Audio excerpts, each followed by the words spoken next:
असे दाखवते मला.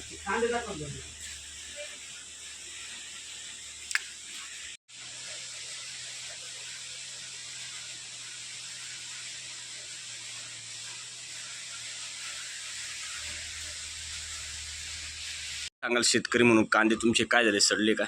मी शंकर सीताराम कोल्हे, राहणार रायपूर, तालुका चांदवड, जिल्हा नाशिक.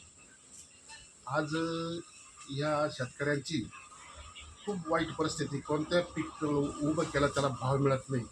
आज हा मी कांदा साठवला आहे, तो पावसात सापडल्यामुळं आज 20 दिवस झाले तर तो कांदा सडून राहिला. आणि आज तो कांदा विकायला पाहिजे, पण विकायला ट्रॅक्टरला डिझेल मिळत नाही.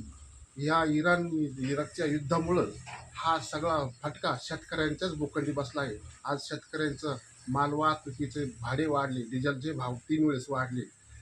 त्याच्यामुळं सगळा तोटा हा शेतकऱ्यांना सहन करावा लागत आहे. तरी शेतकऱ्यांनी जगावं कसं? आज कांदा सडून राहिला, भाजीपाल्याला भाव नाही, डिझेल मिळत नाही.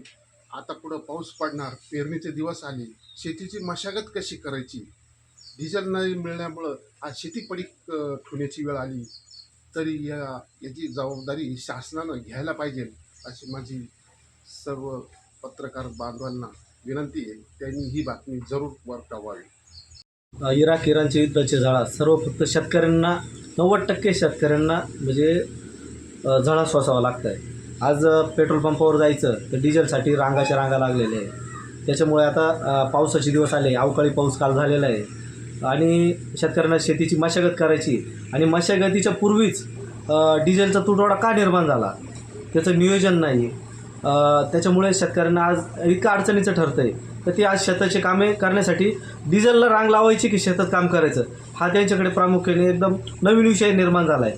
तर याच्यावर संबंधित अधिकाऱ्यांनी लक्ष करून आणि शेतकऱ्यांना कसं सुरळीत करता येईल. आणि आता मी रायपूरमध्येच माझे शेतकरी त्यांच्या तिथं आलो आहे तर त्यांचे कांदे 20-22 दिवस झाले सडायला लागलेले. आता हा कांदा जर आता मार्केटला न्यावा तर गोल्टी टाईप जर कांदा म्हटलं तर निलावच होत नाही. आणि मोठा कांदा न्यावा तर आज मार्केटला जायचं तर काही ठिकाणी मार्केटला डायरेक्ट गाड्या बंद झाल्या डिझेल अभावी. म्हणजे डिझेलचा फटका तिकडे पण बसला आहे. आम्ही सरकारला दोष देत नाही, पण नियोजन कुठंतरी कमी पडतं आहे याच्यावर मात्र आम्ही नक्कीच दोष देणार आहे. का नियोजित करून डिझेलचे साठे बंद केले पाहिजे, इतर जणांनी साठेबाजी पण बंद केली पाहिजे, टिपडे नाही भरले पाहिजे, सगळ्यांनी लागेल तेवढं डिझेल खरेदी केलं पाहिजे. हे मी एक शेतकरी नात्याने सगळ्यांना सांगू इच्छितो.